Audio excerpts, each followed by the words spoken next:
বিৰোধীৰ স্পেচটো অখিল গগৈয়ে ল'ব যদি চুমা বাবা তাবা কৰি নাথাকে। এইবাৰতো বিৰোধী কংগ্ৰেছেই হ'ব, কিন্তু মোৰ যিটো পলিটিকেল এছেছমেণ্ট লাহে লাহে 2031 বিৰোধীৰ স্পেচটো অখিল গগৈয়ে ল'ব যদি চুমা বাবা তাবা কৰি নাথাকে, যদি তেওঁ চিৰিয়াছলি পলিটিক্স কৰে। কাৰণ মিয়া মুছলিম মানুহখিনিক মই দেখিছোঁ যে এভিকশ্যনৰ সময়ত কংগ্ৰেছ তেওঁলোকৰ লগত থিয় নহ'ল, গৌৰৱ গগৈ থিয় নহ'ল, কিন্তু যিয়ে নহওক কিয় অখিল গগৈয়ে ৰিক্স লৈ তেওঁলোকৰ লগত থিয় হ'ল। গতিকে আমিতো প্ৰত্যেক মাহত ছাৰ্ভে কৰি থাকোঁ, পালছটো লৈ থাকোঁ।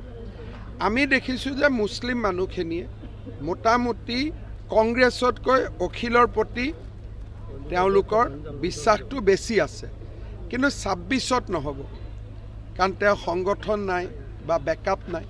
গতিকে মই ভাবোঁ 26ত অসমৰ মুছলিম মানুহৰ মিয়া মুছলমানৰ ভোট, অসমীয়া মুছলমানৰ ভোটটো বেছি আমি পাম, মিয়া মুছলমানৰ ভোট বেছি কংগ্ৰেছে পাব, অখিল গগৈ এটা শ্বেয়াৰ পাব। কিন্তু 2031লৈকে এইটো শ্বিফ্ট হ'ব, আৰু মই ভাবোঁ যে 31ত অখিল গগৈয়ে বেছি পাব যদি মাজত যিটো তেওঁ পাগলামি কৰি থাকে সেইটো যাতে নকৰে।